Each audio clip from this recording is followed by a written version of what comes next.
And we are live. Let's go. Adam, man, I just saw you are going on another agent space. Like we're Dude, doing one honestly, tomorrow. I just put them in my calendar. I don't even think about it till I get pinged on my phone. I have so many shows. I think you do too. It's just like people have started pinging us just about obviously about hustle and stuff. He's starting to make some like people are starting to hear about it now. I think to a degree. We were just chatting offline about how many users we have every day on it, and I think users making content on the timeline that intrigues people. And there are big projects like Wayfinder and stuff that their tokens at however many hundreds of millions of dollars, and not many people are using it, and people are actually using hustle. So I think that's pretty cool. And so people are psyched about it. So good to chat with people. Yeah, man. So we have a show in the morning with Kaizen, and then is that show before? I think that one's before or after. I have Kaizen, and then I have NFY. He's got a space, and then actually I'm going on Dash. I don't know if you're going on that space too. Dash and Litecoin are kind of putting together spaces and stuff. I don't know if you have watched those or been on those spaces. Basically freedom money spaces. So I always like going on those spaces. I don't know if you caught it today, Luke. We had the crypto vigilante on our show. Carlos. This is the other one, Raphael. Gotcha. Yeah. But always good to chat with those guys and chat about what's happening in Bitcoin. I was just on the Ordinal show too, listening to those guys talk about, how we're rerunning 2015 in Bitcoin right now. It's pretty, it's really good. Yeah, I got my watch somewhere, not on me. Vigilante watch, but yeah. Damn, dude, how have you been, man? Well, first, I have to say, awesome that we finally get to chat in the video. We've been on spaces together for 2 years at this point. I think we didn't we meet through, was it Litecoin Ordinals where we connected? I'd say more so that.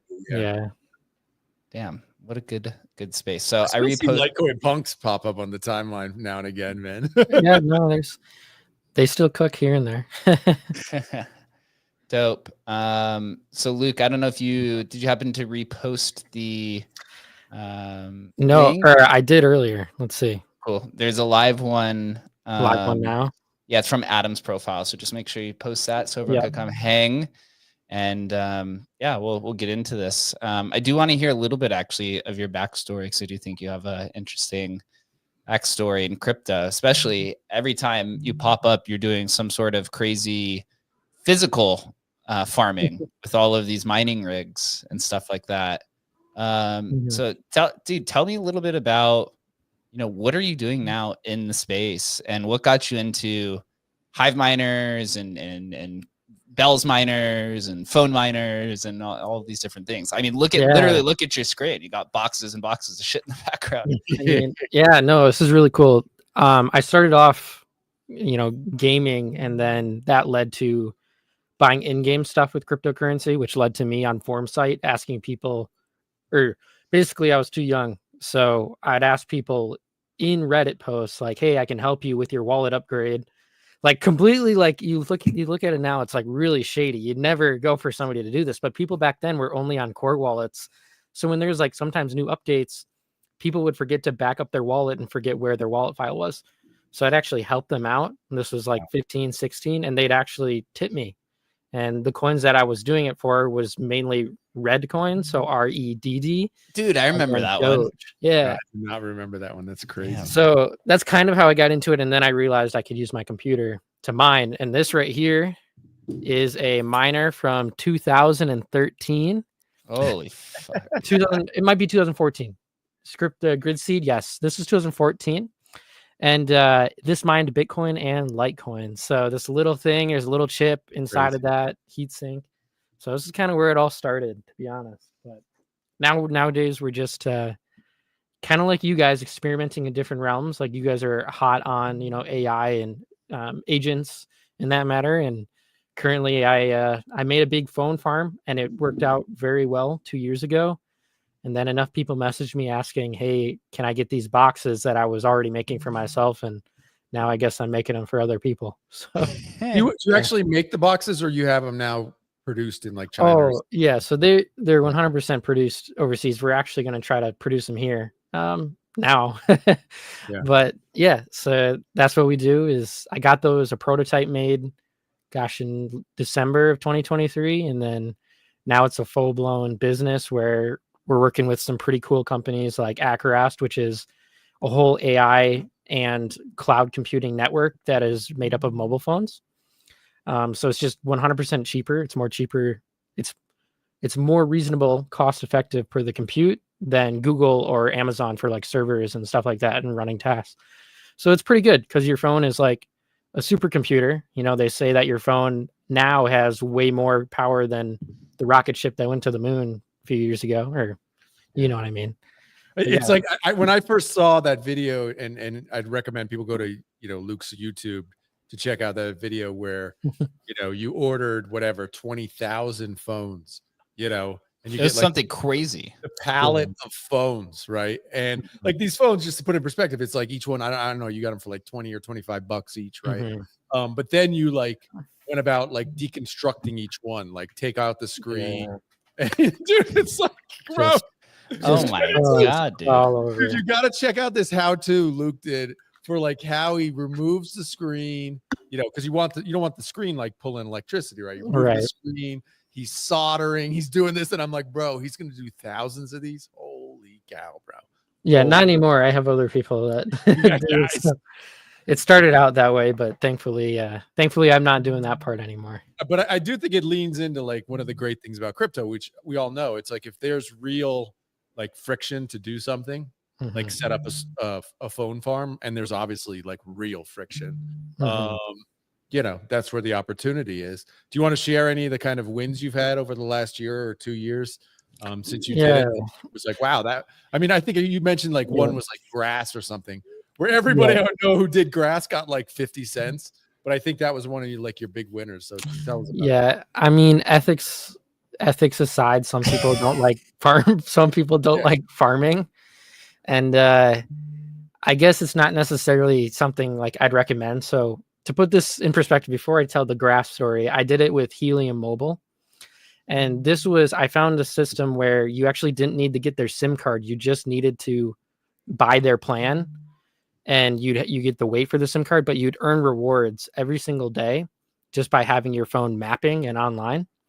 So at the start of Helium Mobile, when that came out, plans were $5 in Miami. So I was getting $5 plans, IP location to Miami, $5 plans, putting them on these boxes. So at this time I was only running about 40 phones, and then I scaled it up to 100 on Helium Mobile. And what ended up happening was like I was earning a ton of rewards. Like it was coming in, like each box was making like $300 a day of 20 phones.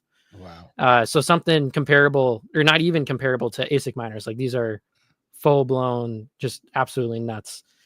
Fast forward, I actually helped Helium simply because they figured out, hey, there's this in their system. And then I got to talk with Amir, because he's like, this is what you shouldn't do, and quoted my stuff. So I talked with Amir, and they kind of fixed that. So it kind of helped that ecosystem. Grass on the other end was like a extension that you downloaded onto your browser that would, let your idle computer give some bandwidth to other users that pay for it, of course. So if you can do it on a computer, you can most likely do it on a phone, right? Just with a little bit of tweaking. So you get a browser on your phone, and then from there you get extensions. So you get the Grass extension, and as long as you have enough accounts, you can kind of work that a little bit. But I have since kind of like stopped from that method of farming, because like I realize it has a lot more negative than it does positive. I did very well on them, and I didn't dump the price on anything. I actually provided a lot of liquidity for these companies early on. So that's kind of where it is. And then it just decided, all right, I got to stick to kind of just mining. So the mining portion was a token called Varus. And if you look at the chart in 2023 to where it is now, the phone farms, about 1,000 that I had, did about $250,000 in just mining. Wow. This is on roughly I would say for all of that, a $50,000 infrastructure investment. So it was well worth the time. And that kind of kicked things off to obviously fund the business where it is now. And because thankfully, there's no backers or anything. It's purely all funded primarily from just the mining story. I use the phones, I mined what I mined, and then I started the business with that. So it's pretty cool. Dude, when can we set up that Twitter bot farm that I've been wanting to do, man? Can we make that happen? Oh my gosh. Really finally get some action on our posts, bro. Bro, dude. So Varus, actually, the founder, Alex English, lives in Vegas with me. Like, he used to come to my meetups, actually. Oh, heck when you said that, I was like, holy fuck, dude. I used to hang out with him. I actually just saw him recently. Yeah, super funny.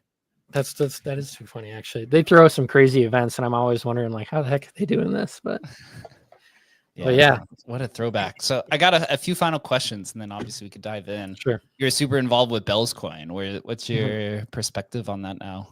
Wherever it's at. What now? Yeah. What is it at right now? I've checked in the last. I know it was bouncing around like 20 cents. I'm going to buy the whole blockchain for $1 million. It's at 25 cents right now. Oh wow. Yeah. So I mean, that's actually huge. I've actually been DCing a little bit here and there. When I say DCing, I'm talking about moving my mining. So I mine Litecoin and Dogecoin. So based on certain assets, I'll move in and out of some things. But no, Bell's Coin long term still, I think it still has a great narrative. It's not the meme coin that's going to go to zero. Like, you still have all the pump fund stuff that people keep on doing and doing. So this will stick. It's not going anywhere. It's got all the proof in the pudding, like 1 billion rune-aware inscriptions. Like, that's crazy. Like the blockchain. I don't know if you saw that, Jake, but they launched, the runes and and the first one did, whoever set it up, I think it was Yar, probably, right? Set it up when it had to be it was 1 billion inscriptions or 1 billion mints to get the runes. So yeah, and it finally minted out. I don't know how long that's been, many months now. Yeah, many months. I mean, it wasn't fine and dandy. I mean, it's not like that Cubic token or Cubic blockchain that just said they got 15 million TPS, which is just insane. This is still like you're rough. You're waiting, of course, a minute, and then you got 4,000 to 7,000 transactions coming through. But it was cooking. So you're I would say you're probably the largest independent miner or farmer that we've had that's using, I'd say, physical infrastructure. I mean, literally your picture, it's just boxes in the background. Yeah. What's your take on, like, the emerging, idea of intertwining AI into crypto? You mentioned in the beginning, you might be using AI in some capacity for mining and farming. How are you leveraging that? And then what's your overall kind of perspective of AI's introduction to crypto over the last maybe 6 months or so? Yeah. So I was meeting with a few other investors for basically a big GPU AI farm. This was a year and a half ago now. It's since, hosted up. It's called Berkeley Compute. But we were talking on a few things, and we realized through one of our friends that he showed us there was this article where these people essentially were using AI to kind of help guess hashes, but in a more productive way. So like they could essentially get rid of 30% of the hashes that they know were not going to be correct. Wow. So that your chip would only end up actually trying to guess through that 70% that it made. Now, it might not always be perfect, but AI is actually to that point now where people, especially in Bitcoin, they're throwing into these kind of whatever they want to call them, quantum style, they could call them that. But AI guessing is they are pushing those transactions, sorting them through the blocks, sorting them into the hash, and trying to guess the checksum and whatnot, and with whether it's SHA or script, whatever algo. And they're being actually somewhat successful. So they're proposing this. How's that? I mean, I thought this was like random. Like, how is it even possible that it's not like random? I don't know the 100% like logic behind it. This is just one of the things where this was written on. Actually, you can search this up online and get the article, because it got published like a week and a half after I ended up hearing about this, and nobody's really seen the results, but they claim it works, right? So like in theory, like in my head, like it does work. Like I totally understand how, yes, that could actually work, by eliminating some of the processing that probably wouldn't make sense. Now you might be gambling a little bit, but at a 70%, or it's a more of a 30% chance extra increase. Like, I mean, even if it was massive, 5%, it would be massive. Yeah. So you just get more efficient. Eventually, what happens is you can use now like an S9 from 2016, 2017, and still potentially be profitable. Wow. Because of the work you're submitting. So efficiency gets better over time. It's kind of that linear scale, and now software is catching up to that as well. But that's kind of the future of AI, at least in mining, that I see, as well as just like additional revenue, right? The demand for just compute is absurd, and eventually it will be very cheap, but it could add an additional revenue source if, you know, different blockchains or different AI companies wanted to make stuff that could, you know, work on CPUs, ASICs, not really, FPGAs, sure. But yeah, there's plenty of different avenues, and that's just one that I am looking forward to trying to get my hands on once it's more public, of course. That's cool, man. Very, very cool. I had no idea that was even a thing. Yeah, it's kind of nerve-wracking a little bit. People will go on the fact, like, does it break blockchain integrity? Yeah. Like, how do you feel about it? I mean, all in all, it's still securing the blockchain. I mean, if everybody has the AI, it just gets eventually efficient at guessing. Eventually, you know? We won't even say like, hey, it's 30% profitable. It's just everybody will be doing it. It's just everybody's on it's a new playing field, right? You're just trying to be the first to get there, right? So we had the hardware side of mining, and now we're getting into the software side of mining, very much so. That is fun. So I have pulled up now Agent Hustle. He has a memory, for those that aren't aware. So he remembers all of your conversations and on-chain transactions that are assigned to the crypto wallet that you sign in with. So this is our official live streaming wallet. So I always have him give every guest a warm welcome regarding, you know, how many people are watching, kind of your, you know, specialization. Because I always like to see what he has to say. And it looks like he actually has a question. So he says, "What's up, Adam and Jake? Glad to see you're back on air. A special guest welcome to Luke Wright, a man who's turning physical infrastructure into crypto gains. That's a definition of bringing blockchain back into the real world. And to all 300 viewers tuning in right now, welcome to the show. You're in for some serious insights." And he says, "Let me fire off some celebratory vibes." That's where he did the confetti. But he said, "I'm curious, Luke, what kind of physical infrastructure are you currently leveraging? Are we talking traditional Bitcoin mining rigs, or have you branched out into more novel approaches like heliums, hotspots, Filecoin storage, or something else entirely?" Yeah, that's a great question. Wow. Gosh, I feel like I'm just naturally talking with another human being. That's crazy. Yeah. What should I tell him? Let's see what he says. Tell him that, yes, he's great to guess all of those different novelty approaches. I do every one of those and many more. DePIN, I believe, is a path for DeFi and the future of businesses in general. In DePIN, yeah. So what is DePIN, right? That's like decentralized physical infrastructure. Is that what it stands for? Yes. Yep. Decentralized physical infrastructure network. Just I can see there's a lot of use cases for it, just like a lot of use cases are for literally everything. It's just a matter of, you know, who builds it, right? Who's going to take the chance. Yeah, he says Luke's going all in on the physical infrastructure. Love it. DePIN stands for decentralized physical infrastructure networks. It's essential to bridge connecting real world infrastructure with blockchain.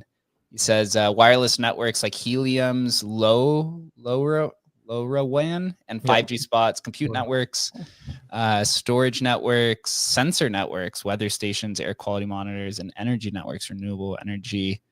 Luke, I'd be curious to hear which DePIN projects you're finding most profitable right now.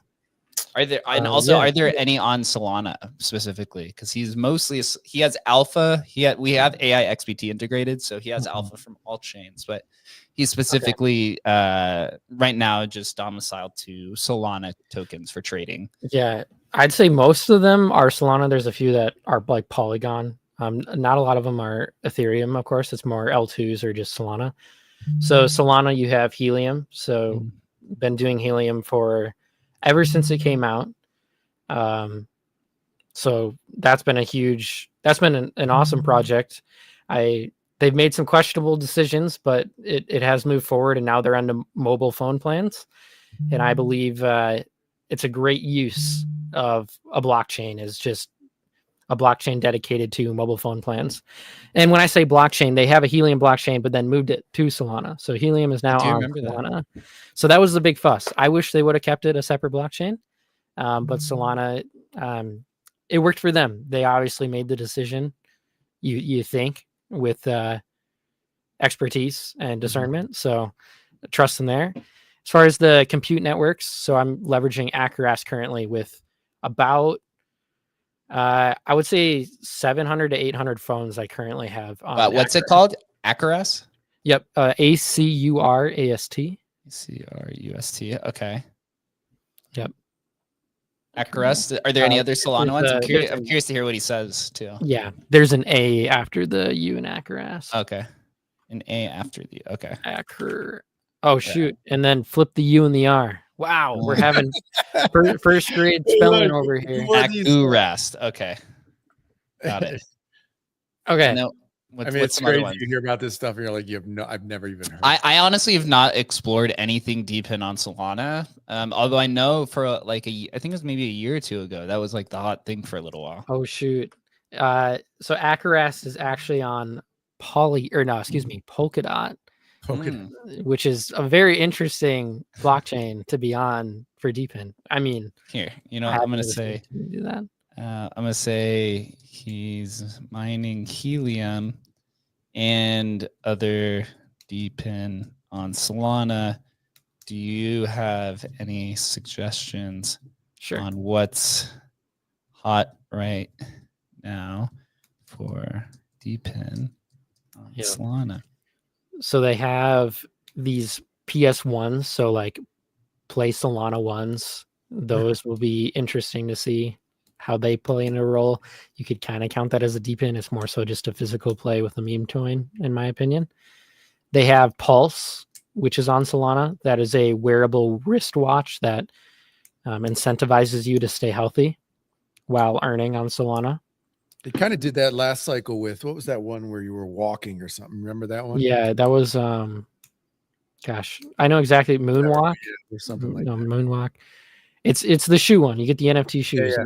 I know what you're saying. So he says the hot ones right now: Helium, Hive Mapper, Render Network, Akish Network, and then he says, if Luke's looking for emerging opportunities that haven't fully taken off yet that show promise, he says Teleport, TELE. It's a decentralized VPN service. Sphere, SP, creating a decentralized wireless infrastructure, and something called Jump Task, microtask platform with DeepIn elements. For someone with mining experience like Luke, combining GPU mining for Render with Helium hotspots could create a diversified DeepIn portfolio on Solana that leverages both computing resources and network convergence. Have you heard of any of these?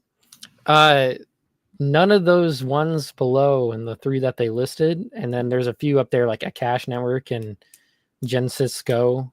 Yeah, I didn't miss that one too. Yeah, Genesis Go. But no, Hive Mapper, Render, Helium. And then BitTensor is popular with AI too. Sorry. Yeah, I don't use BitTensor. I haven't done BitTensor, but I hear a lot of people always have a big booth or a big event at whatever event is being hosted. Seems like it anyway.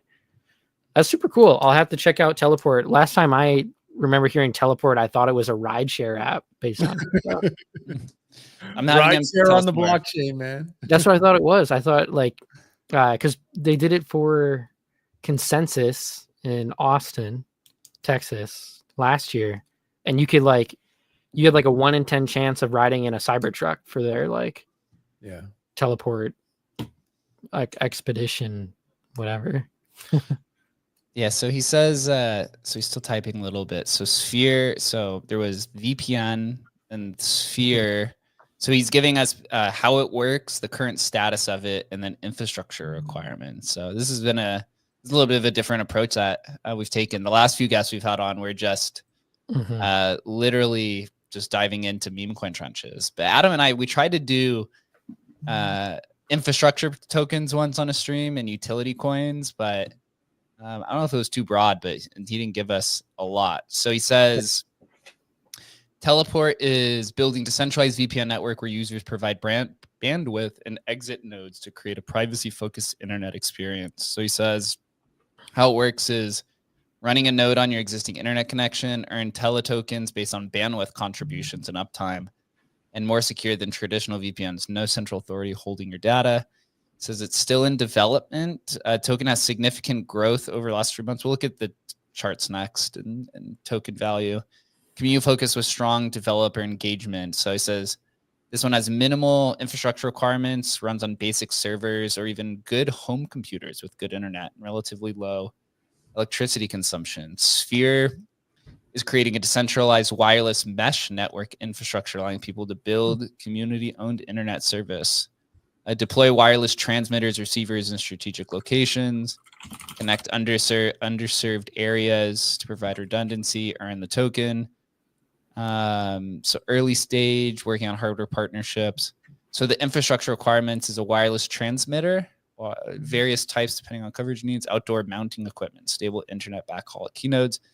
And finally, Jump Task is a microtask platform with deepened elements, allowing users to monetize idle resources on their devices. So share unused internet bandwidth.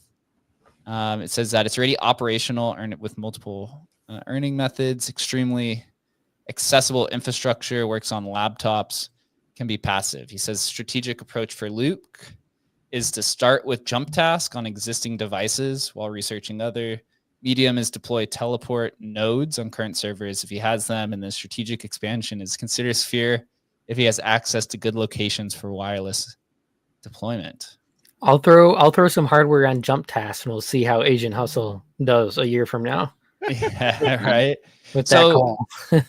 so for you, right? Because what you're doing is you're buying phones, right? And you're basically taking out some of the what is it? Something in the hardware device you take out to use for farming these like deepen type things. Yeah, the motherboard. Yeah, the motherboard. Yeah. And where do you put the motherboard? Is it like you like pair them all together, kind of thing?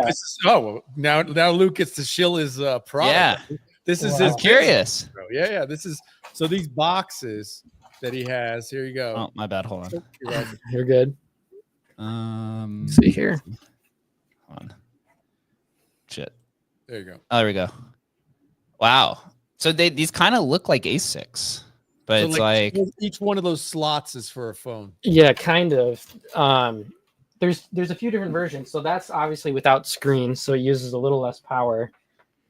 Then so you have one that you can just plug in. You don't need to do all that like deconstructing of the phone. I mean, yeah, but like not against terms and conditions. They're like take the batteries out, please. You don't want a lithium ion fire. Right. They explode. They explode once they bubble up and then they explode. But then the other one is just like literally we actually keep the screens on these because they're not rooted phones. So there is one step where when you plug it into a computer, you'll have to hit always allow and accept.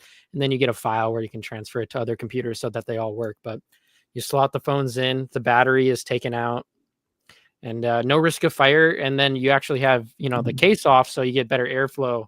And there's fans, of course, because they do run hot.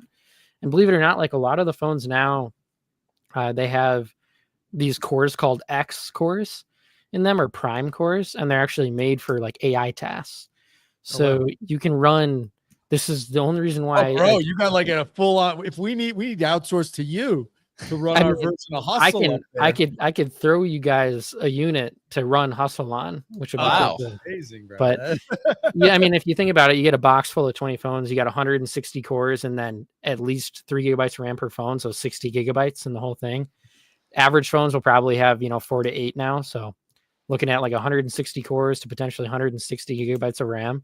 Very cool. In something that's very, cost friendly comparative. Dude, you ever thought about putting all those batteries together and like hooking it up? Yeah, I'm actually keeping 20,000 of them, bro. What are you doing with those things, man? So at first we were going to sell them to other people. Sure. So obviously lithium it's still very resellable as long as you keep it intact, right? But I'm actually going to be keeping them. We're going to try to build a house here and document the process, building it directly for DePIN and Bitcoin mining that integrates with home living. So we want to build a modernized home and document that with all in on basically just crypto. Everything's heated, cooled. We get our weather sensors that are DePIN, our space satellite, our internet, all that DePIN, just to show people that like you can potentially just make a living off of being at home, like doing your home thing. Not that I should get out and do stuff, touch some grass, but yeah, that is cool, man. We'll be using them for solar. So all those batteries, I'll put them in the actual capacity eventually. Wow. So I want to give while you were talking, I asked Hustle to give us some token data on these three coins. So Teleport is at a $9.4 million market cap, has 1.2 million in trading volume today. Sphere, 7.5 million, 850,000 in trading volume today. And Jump Task seems to be the largest one, $42 million market cap, 24-hour volume. I asked him for his price predictions. He said that his price trajectory for Teleport is started trading at lower levels, has seen significant growth, experienced volatility, recently consolidating after its initial growth phase. Sphere, he says, is in its early adoption phase, has steady growth, building a stable floor. He said that with Teleport, it has strong fundamentals for DePIN play. The VPN market is massive, 40 billion globally. I see Tele reaching 2 cents to 3.5 cents in the near term if they execute on their roadmap. He's saying that Sphere is still tackling massive infrastructure growth challenge with recent significant barriers to entry. This means slower initial growth, but potentially more sustainable. So he said it looks like it could go to a $15 to $20 million market cap. And then Jump Task says it has experienced several growth cycles, more mature price action than defined in the other two, shows correlation broader with Solana ecosystem. I see Jump Task could potentially be reaching $4 to $5.50, so doubling in the near term. He says that Tele has the highest risk reward, but the longest timeline would be Sphere because infrastructure plays can take a while. So Luke, when you're looking at DePIN and things to farm, are you generally looking at like something like a Teleport that's at a 10 million, who it's just had its first kind of its first price discovery, so it's essentially kind of newer and a lower market cap? Or are you looking at something like a Jump Task that's gone through several growth cycles and generally is a little bit more mature? Yeah. I look to see if they're actually making money. Like, are they actually selling data? Are they actually earning positive? Are they running a profitable business? Right. Or do I think they'll run a profitable business? And then that's literally all I do. So you don't look at the token price at all. It has no I eventually sure, to figure out what kind of capital I'll deploy at that point. But the first check is like, are they making money? And then sure, the chart, what price? Obviously everybody wants, the 10, 100x. So if you can find something that's making money and very obviously low market cap and it's DePIN, oh man, count me in. All my hardware is going on one thing for a few months. Yeah. I'm gonna ask him. So I want to see the chart for SP. It's really interesting. $40 billion for the global VPN market. Is that what That's what it came back with. Yeah, it looks like a bunch of these are fairly newer. So here's SP, right? This launch. So this is a meme coin, is what it probably was, right? Look at this. It's people probably putting it in there. Yeah, they're making a meme coin of the actual token. Exactly. Yeah, itself. It's a Sphere. Yeah. Hold on. I'm gonna ask him. So what are the top 10 Deepen. When can Agent Hustle, harvest my crops in some of these Ponzi games? We've been talking about it, dude. I mean, Shannon, this is what he's done. This is what he did back in like 2005, right? So it's just a matter of like integrating it with either a web browser or some way to interface. Basically, you have to have that connection point. Yep. I was about to ask you guys if you're going to be in Vegas. Yeah, I live there. But then I realized I'm pretty sure Jake lives there, and I know Adam's speaking. I'm going. I know Adam's speaking there. So. I think Shannon's going to be there, and cool. he is setting up. It'd be cool to say hi for sure. Yeah, he's pushing out the MCP, which actually could be useful for you. Yeah, I've been waiting on that so that I can try to integrate it with phones. Yeah. Damn. So we're gonna have Hustle fucking farming some shit. Hell yeah! I actually got. We have this like kind of inside kind of team joke, but also very serious that once you have Hustle in this kind of like white label or MCP SDK kind of style, like everyone gets to create their own side hustles. Yeah, with them. It's game over. It's game over and game on, right? Yeah. And it's like, oh well, I want to use him to help me improve my mining algorithm, right? Or or whatever it may be, right? I mean, you're not the first person to say like to farm in-game items, right? All sorts of shit like this. It's just like, I just know that already. Like, if once it gets to that level, going to be working my butt off to get it integrated because we have a very large clientele that strictly are gamers, and what they're doing is they're just playing games on 20 phones, and then they actually sell the accounts. So if you could have automated gaming with the AI hustle, bro, tell me this, because this is something that I've talked about a lot. Sure. You're probably tired of hearing this, but what's the way that they sell those accounts in a trusted? I mean, I've been rugged like half the times I've tried to buy Fortnite accounts.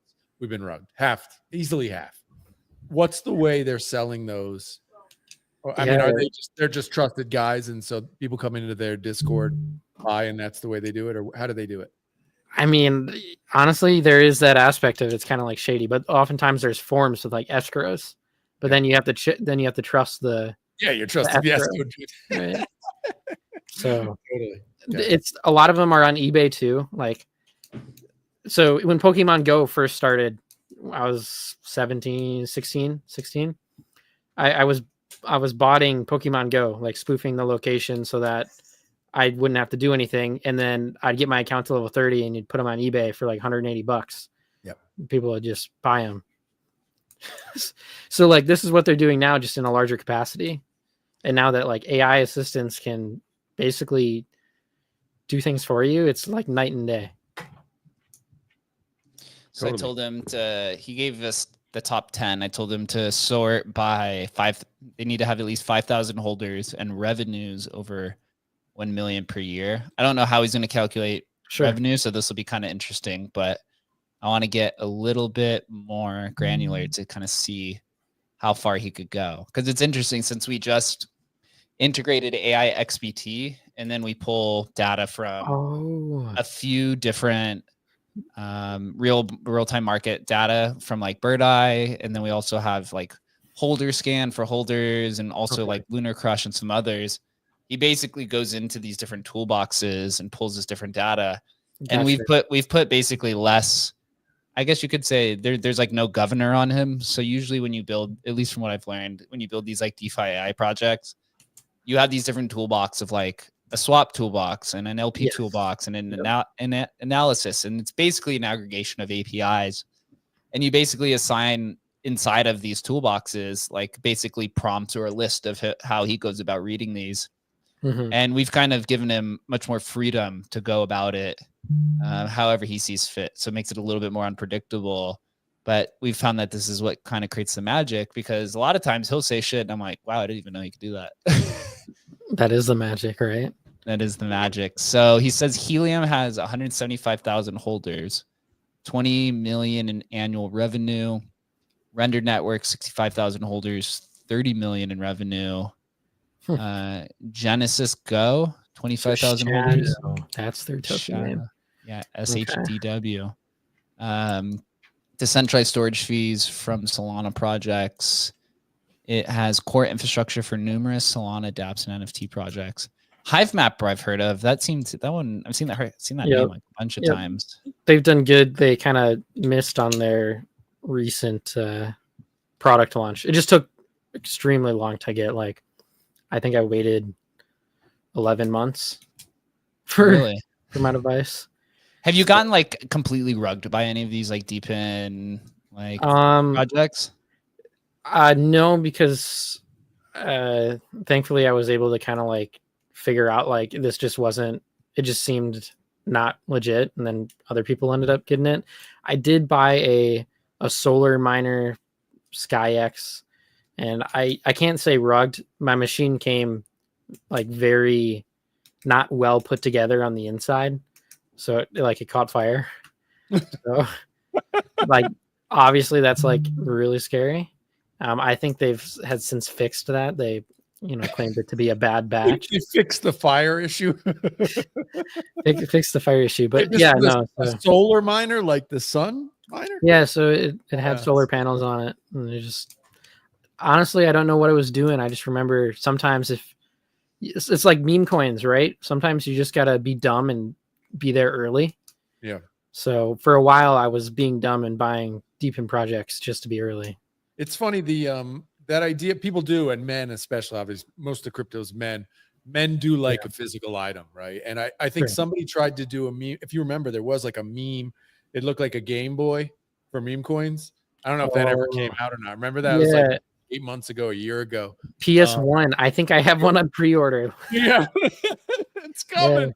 Yeah. It's coming. But I mean, obviously, Helium seems like the one that was like the biggest one ever.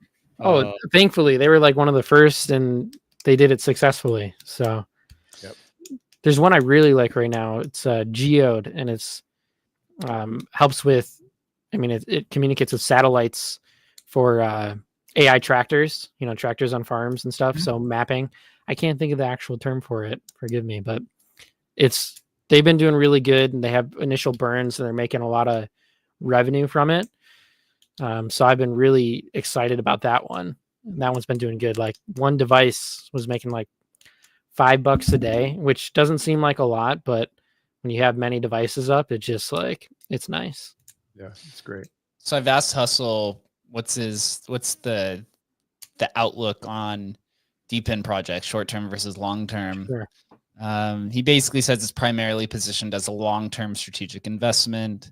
He says that the network effects, most DeepIn projects generally take 2 to 3 years to reach critical mass because of the physical network deployment. Most projects generate limited revenue in their first 12 to 14 months. Large clients that provide substantial revenue typically have 6 to 8 months procurement cycles. So that's generally with like the partnerships. Mm-hmm. Token models often take several halving adjustment cycles to reach equilibrium. It says becoming a dominant player, DeepIn typically takes 3 to 5 years. So it's a long term. He says major protocol improvements can drive 30 to 90-day price movements like new device announcements and partnerships. He says the DeepIn tends to outperform in the utility narrative phase of the crypto cycle. During bull markets, infrastructure tokens often see premium valuations. And in bear markets, revenue-generating DeepIn projects typically hold value in better downturns. They just have to be held longer. Hey, so that might be good coming in if we're coming into the utility cycle. Mm-hmm. Yeah, Luke could do really well right now. We'll see. We'll see if I come back to the show or not. Yeah. He's gonna have his own hustle, dude. Fucking you mining need to everything. drop a meme coin that powers your network, bro. Oh gosh. Yeah. So when you're mining like these tokens, mm-hmm. Are you just like dumping them immediately? Like, what's the exit strategy on generally once you're rewarded these? Because it's when you're like mining this, you're given, it's like usually like a daily reward situation, right? So do you just like hold them and then try to mass dump it, or how do you go about exiting tokens? No, so I guess if I was just starting and I had a couple devices, I'd probably end up doing that just to make sure you get your ROI. But now, thankfully, my operation's like quite a bit larger. So for tax reasons, I only actually like, if I'm selling, I sell once a month on a lot of these, and it's more so it's less paperwork. And quite honestly, like, then I don't have to like use as much energy to keep up on what's actually happening. If I just know that I sell it once a month, and then I'll check in on that just for mind share. Like, I'm sure you guys are extremely busy all the time, and like, if I want to be, you know, building a business or working on hustling in this sense, I want to have time. So it's more so just the convenience of once a month, rotate more than likely into Bitcoin. So I'll have scripts depending on which assets on what chain to either throw it into like a wrapped Bitcoin on, you know, Polygon for some or Solana for some, or just directly into Bitcoin through an exchange for others. So ultimately it has been getting more Bitcoin. And then from Bitcoin, it's like, what is Bitcoin's dominance? Should I rotate it back into something else or something else from there? But honestly, I think everybody's in the mining space. I would say like a lot of it is eventually just trickles into Bitcoin. And yeah. So the miners are what's holding up Bitcoin, like all the cross-chain miners and farmers, and not just the people. I would say in the last year they're not holding up Bitcoin, but they're definitely not making that much to hold Bitcoin's price up. But and then what's the general kind of P&L on a percentage wise of expenses versus revenue growth? Is it consistent, like, 10%? Yeah, I'd say 10% revenue based off the expenses. Do you ever have down months, or is it generally? Yeah, of course. It's very like volatile, just like everything, right? And a lot of these you have to really hope that the team behind it, of course, is doing what they're doing. Otherwise, like, other investors that don't even have the hardware will just obviously sell off. And now it doesn't even matter if you have the hardware or not. You just kind of screwed yourself. So like, yeah, there's some bad months. Like, I would say helium's not really that profitable, like, at all. I think the only reason to do it is because like you already have a home network at home. You have phones. So like, if you have phones and you have a home network, like, just switch the helium so it kind of reimburses you, right? And sometimes it will provide more. Like, that comes with being early, right? And then just getting lucky in a way that these businesses actually do what they say they're doing and make some money. So it's like, I'd say in general, out of all the deep in projects I've been in, I'd say 50% have been winners. And out of the 50%, they've more than covered the 50% that were losers. So I think it's more so just keeping up. It just helps you keep up on things. Otherwise, you'll be left behind, right? And through this conversation, this is the first time you've interacted with Hustle with us. I know you experimented with it a little bit. How do you go about, finding new things to mine? Is there like a website for farmers to go about it? Obviously you can use kind of AI tools that are emerging to kind of help identify stuff. But, I guess over the last few years, how do you go about finding the right tokens? Yeah. And Normally Adam just messages me, and then then I fire up the computer. No, like, I was actually, this is like you were mentioning, like, I rotate out of this and that. That's actually something that I think, even if Hustle doesn't do it for you, he can like actually create a plan for you. I think honestly, almost any AI. Yeah. Create a nice plan for that kind of rotation cycle that you're building out. No, I would totally do that. What I actually use, I'll get into the mining thing. What I actually use Hustle for mainly is actually like LP. So I'll have it get a list of different spreads. So I don't just provide LP on one spread. So I'm talking like mainly USDC and SOL. So I'll provide LP at a certain range, and at that range, it'll be like 1,000% APY during like high volume days. Yeah. So what I've asked it in the past and I've had it deploy to is like, hey, go to Radium or whatever, or find liquidity pools that have 1,000% APY that aren't sketchy. Like, you can list off some criteria that would make it sketchy, and then have it deploy across a different spread or have a plan of a spread. So by spreading it and keeping the spread small, you have the chance to get, like 1,000% APY most days. And you can't deploy a huge amount of capital because obviously the APY goes down. But if you put it on spreads, so you have Solana at 168 to 172. So your spread in there is when all of your USDC will buy Solana. So if it drops down or drops up to that, it buys it. But then you also have spreads to capitalize if it moves up or if it moves down. So you can risk manage on your assets because obviously you have impermanent loss potential. So it averages out to like 35% APY is kind of what I'm seeing year over year by doing the LP rotation, which is great, right? So it beats banks, it beats Robinhood. I think Robinhood, yeah, it's everything. Yeah. So it is what it is. Of course, then you have Solana, like, and then you can transfer it into Bitcoin or whatever. But your general balance year over year is 35%, but you have to do it with a lower amount of money. Otherwise, I'd be throwing my whole everything I have at this, right, for 35% year over year and just sit. But you can't. Like, you're playing with amounts from anywhere from like 1,000 to 20,000, really, and then you just kind of farm it.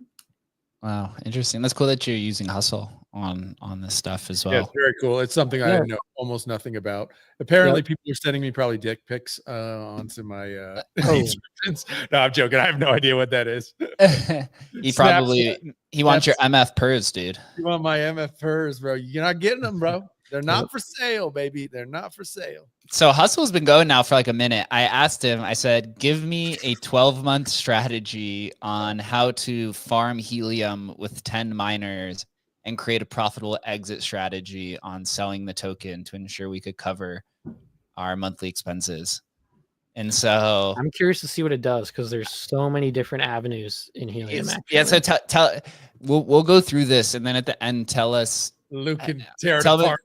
Tear it apart, or say, maybe that's right, or you say, I'm excited for this. Completely the beginner route. So he says 12-month helium mining business plan and exit strategy. So initial setup 1 to 2 months, miner selection and procurement.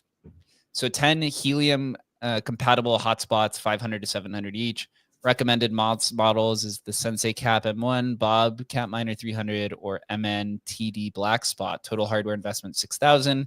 You need 10 accessories. They're high gain antennas, LMR 400 cables, and lightning arresters. So that budget's about 1,200.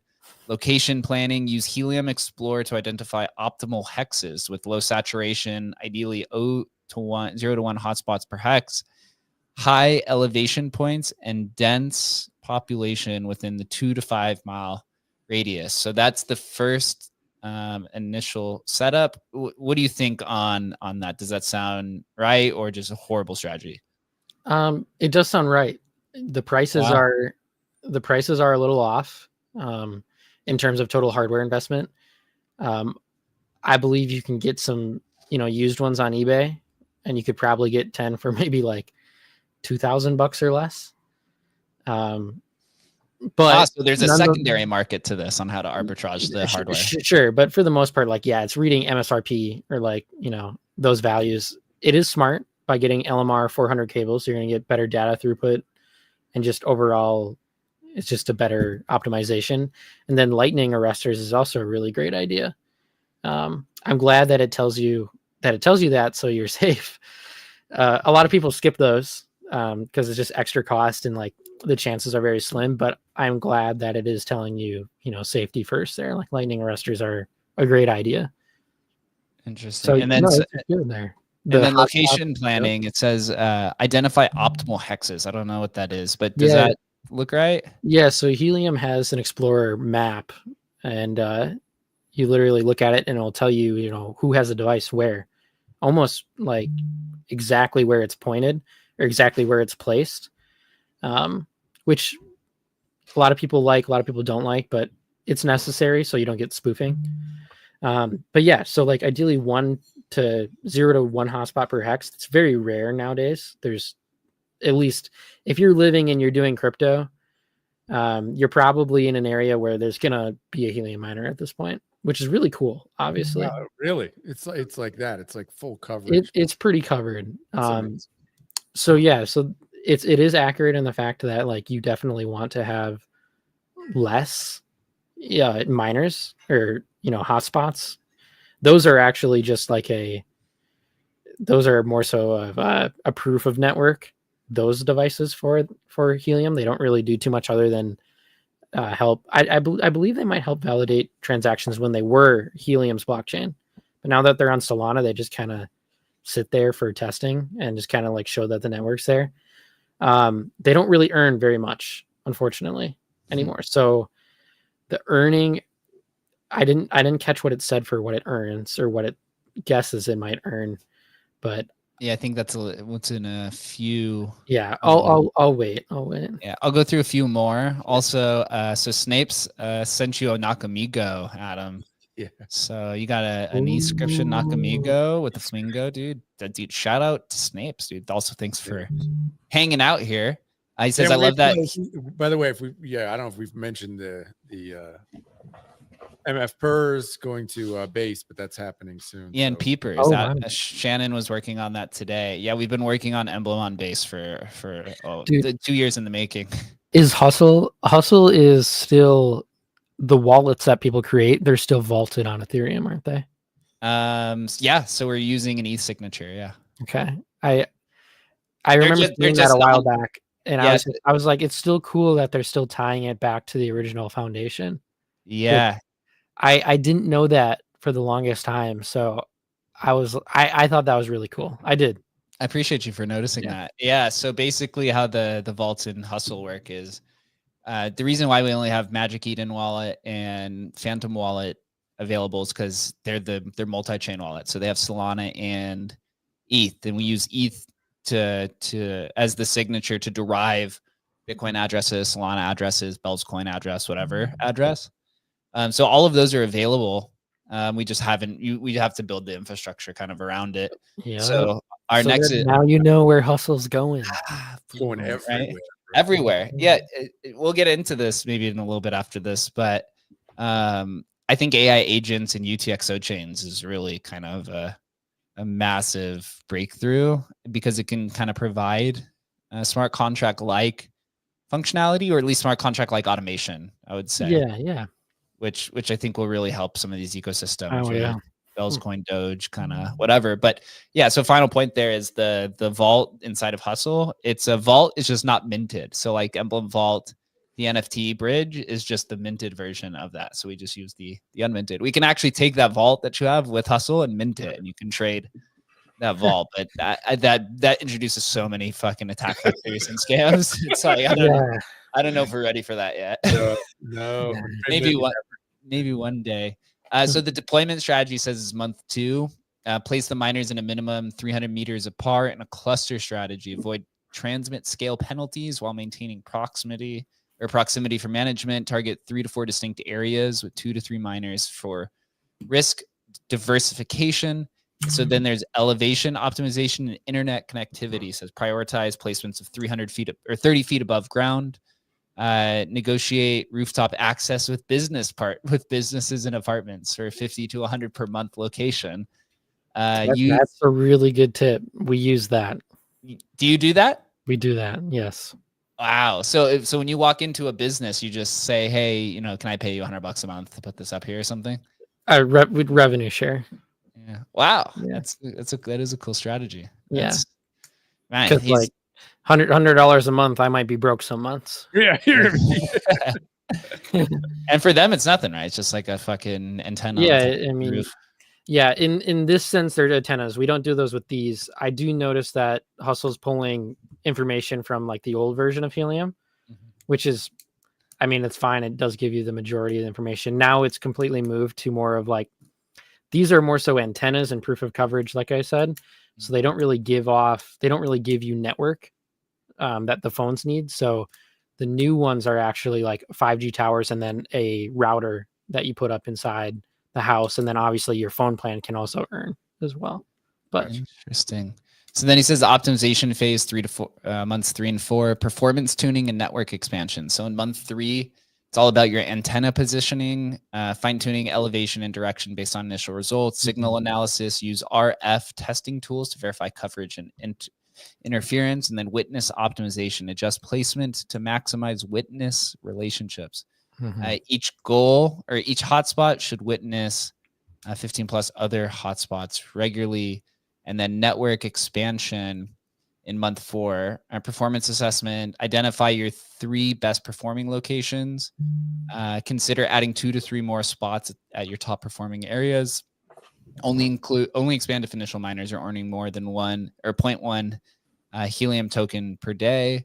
And then connect with local helium communities for host partnerships, and target 2 to 3 new locations through partnerships with revenue sharing, 70-30 split in your favor.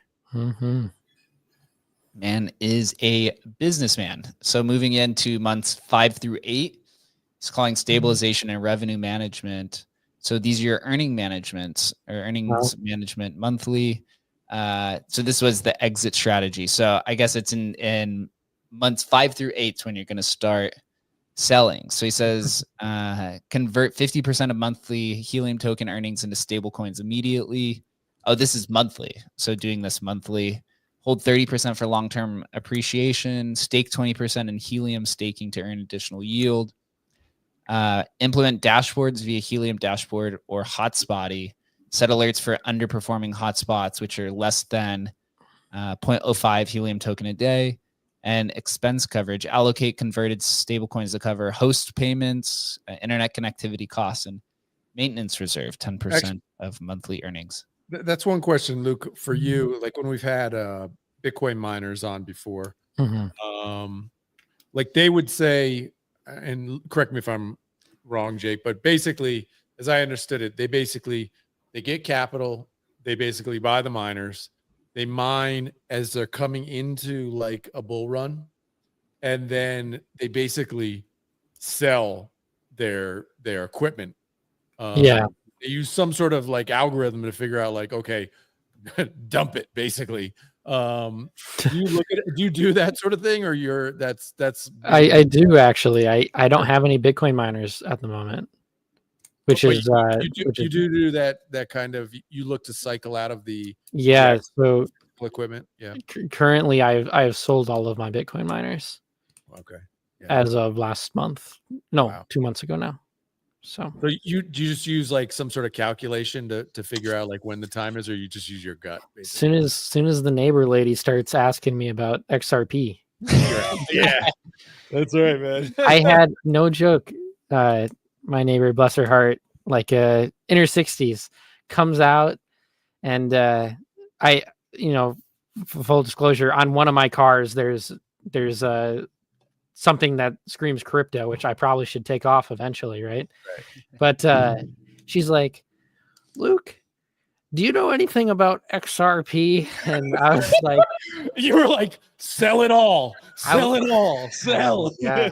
I was like, how is that the one she asked me about, right? Jesus. Yeah, it's crazy. But no, in all honesty, it's like you mine when it's not profitable. You know, it's risky, right? Mine when it's not profitable, at least for Bitcoin, not for other things. Yep. And Bitcoin seems to always turn around. And then when you're near all-time highs, or you just have this feeling like I sold mine when Bitcoin was around 85K is when I started selling my miners, which miners started becoming profitable then, right? In some sense. And they are profitable now, the newer models, but I had the generation older. So the goal is you sell the generation older and you always get the new generation. So eventually here I'll be buying the new generation of miners. But what I ended up doing actually with my Bitcoin miners this time is I actually converted over 70% of my equipment cost, hardware cost that I sold off into script miners. It's a risk that I'm taking on a little more. I had script miners in the past. It's just it's the way I'm going to play it. We'll see what happens. But yeah, traditionally, yes, they sell the hardware, maybe their coins. I say keep the coins, sell the hardware. So oftentimes when Bitcoin's price goes up, you can sell the hardware for a little bit more. Tariffs, the scare on tariffs were great selling opportunity for miners. So if you ever get like in the mining community, you'll know, because like everybody's selling their GPUs right now, everybody's selling their ASICs. I shouldn't say everybody, but a lot of home miners. It's getting way more industrialized. So like you're never going to mine Bitcoin in 5 years just in your home unless you have solar, in my opinion, because it's just going to get the mining will actually get centralized, or it'll just be too big. It'll just be, you need massive amounts of money. You need to know somebody. It needs to be an industrial way to go, unless electricity gets cheaper, of course. But the only way somebody's going to be mining on their own in their garage or anything is more than likely they're going to have to get free power or solar. Interesting. So the final 4 months of his strategy. In month 8, he says network maintenance. So performance audits, complete diagnostic check, reallocate or relocate any consistently underperforming hotspots, clean your units, check connections for hardware maintenance and software updates. So here's the big one, the scaling and exit planning. So scaling assessment in month 9, calculate current return on investment, target 40-50% of initial hardware investment is recouped. Expansion decision based on performance metrics. If the average is more than 0.15 helium per day, add 5 more miners. If the average is less than 0.1 helium per day, hold at current capacity. The exit strategy is 3 different options. One, he says, is a sustained income model, an ROI recapture and residual income, and a strategic leverage for the degens out there. The token management is simply just converting to 70% stables, 30% hold, and then reinvest it later. Yeah. The ROI recapture residual income is sell 90% of mined helium until initial investments recouped by the 10th or 11th month. And then after that, shift to 60% sell, 40% hold strategy, and strategic leverage. So he says collateralization. Use your accumulated helium miner as collateral for stablecoin loans. Oof, maintain. Bro, he's like leveraging you up. Yeah, bro. This is for the degens. Tell your up. wife about this before you take on this strategy, bro. You end up on the street. Let's risk it all. Maintain the loan to value ratio below 40% for safety. Yield optimization. Deploy the borrowed stables into stable yield platforms for 6 to 10% APY. Use the yield to cover monthly expenses while maintaining your helium position. What do you think on these 3 options? I'm closer aligned with 2. The residual income's nice. I like that method of things. 3, I have friends that actually do 3. Really? Believe it or not, yes, and they've done extremely well. It's just I'm not that in tune with financial leverage, comfortability, Yeah. So I don't touch it. Of course, maybe if I was a single guy, sure, and had no other responsibilities, like why not? It'd be fun to, leverage it up and be playing around a bit. But no, number 2 is my go-to. Great plans though, like all things to consider. Nice job, Hustle, or Tensorium. Yeah, he is Hustle. So Tensorium was the token name that originally we were going to call the project. That was like the original. That was before Agent Hustle even had a name, and the AI was like a pet project. It was just a personal project for Shannon on the side. He had this whole AI he was building, and when the meme coin mania went off, he asked the AI what the token name should be, and it was called Tensorium. Launched it.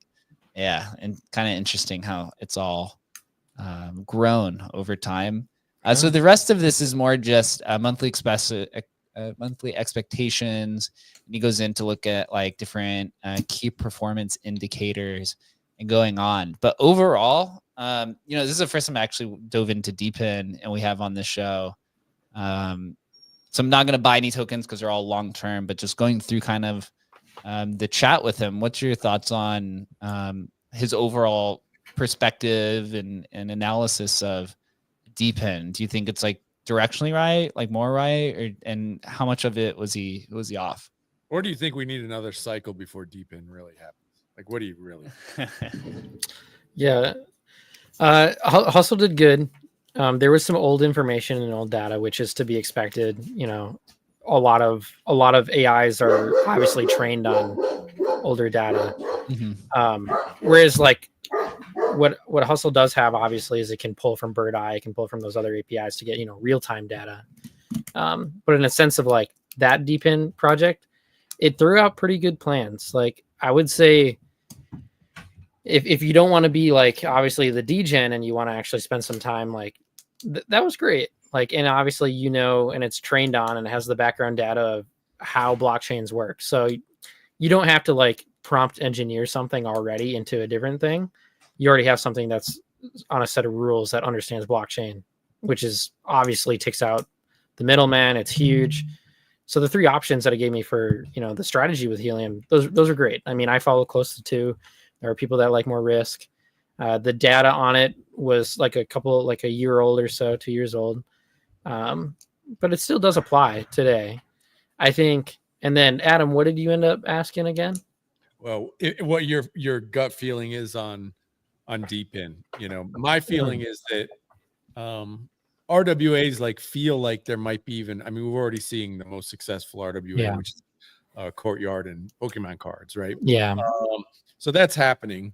The wider RWAs with like stocks and all that stuff, that also feels like it may be 5 years to a decade to be realized. But do you feel like there'll be a breakthrough DeepIn that actually works from a business perspective, or you know, you feel like we might just get like a hype cycle on something, maybe this cycle where something maybe hypes? I guess grass kind of hyped. I'd say grass is definitely the hyped one. Kind of hyped.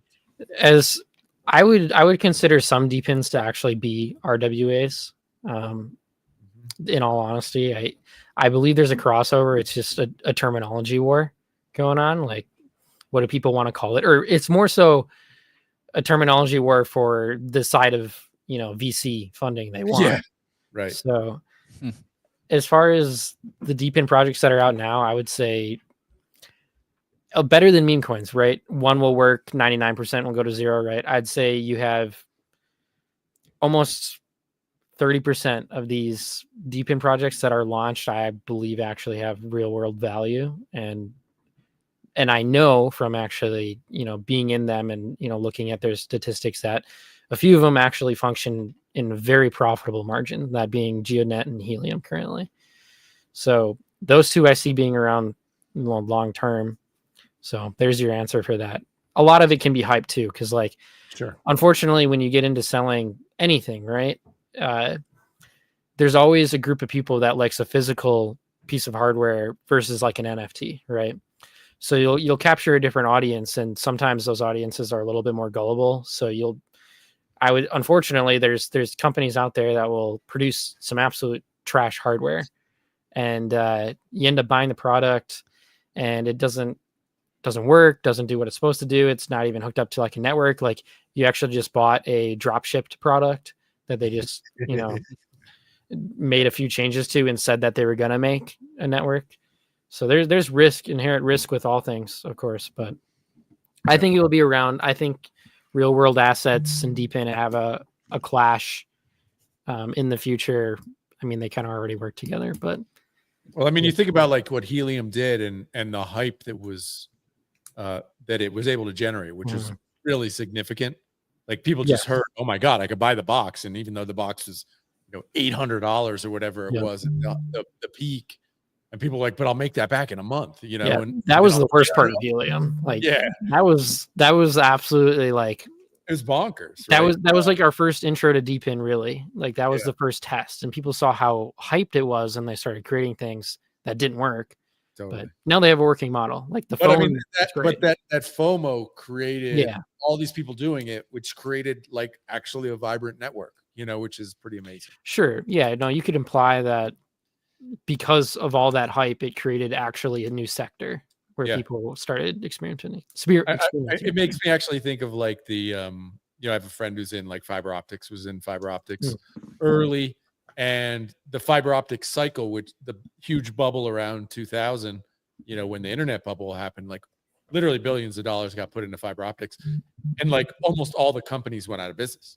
But the cables were all laid, right? And were there for, you know, bankruptcy or whatever to actually use later on. So I wonder if some of that's, you know, with Helium, where you built out this network, a whole bunch of people got wrecked, but then the network's actually built out. And it can actually work. Yeah, time will tell. It's like zombie infra. So Luke, one final question for me. I'm just interested. You're essentially like a startup. You have a team you mentioned that works with you, but it's all been self-funded.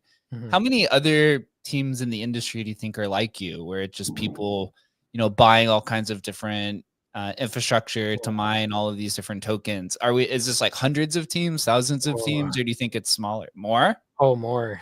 Really? It's really that large, huh? Yeah. There's just single people that are absolutely doing some wicked numbers in just what they're putting up. Interesting. Yeah. Where's the best place to like learn about all? Is there like a community page? Is it like Reddit or anything? Or it's all you kind of just have to sift through all the bullshit, use hustle and stuff to figure it out? Yeah, you do have to sift. It's not as like popular from like even the startup perspective. There's a community around DPIN, right? There's a community around that stuff and other teams, doing kind of like what we're doing. But there's so many things that get, pushed day to day, or like different projects that people are tweeting about that never come to fruition. But there's plenty of opportunity. There's so many teams doing things. So like, I don't think it's overdone either, because there's so much opportunity and every team strategy is like slightly different. I just always recommend, like, if the barrier entry is hard, if it seems like you wouldn't want to put your effort there, sometimes put your effort there, and it will actually work out. So interesting. So where's the best place to start then, if you wanted to learn more about this stuff? Oh man, I Google, YouTube, Hustler. I mean, it actually printed out 3 that I'm going to be checking out: the jump one, the sphere one. So I got to check those out, because I didn't know about those, and Telly as well. So I'm gonna, I said I'd actually put into one of those, so I'll do that and I'll log it month over month for you guys later. Awesome. So we'll see. Hopefully, fingers crossed it works out. I end up buying the first 3 rugs of my career. Oh man, dude. Well, I appreciate you for coming on, actually. Also to kind of visualize this, and also we got to go down a different path with Hustle to see kind of his capabilities. So yeah, super cool, man. It's cool that you've also found a different direction and started testing things out, right? This is kind of like what a bear market's for, like consolidation periods. Start experimenting with other things. And bull markets are the best. Like, I hate to say it, but I like them way more than bull markets. I do. Is it because everyone gets washed out, and so it's just a little bit more? There's a little bit more solitude in doing the research. Sure, but like eventually, like, I don't think we're going to be having 4-year cycles like normal anymore. Like, not even close, in my opinion. Right? Maybe it will happen, but the people are generally, obviously, at least that are working in the space, you get more real.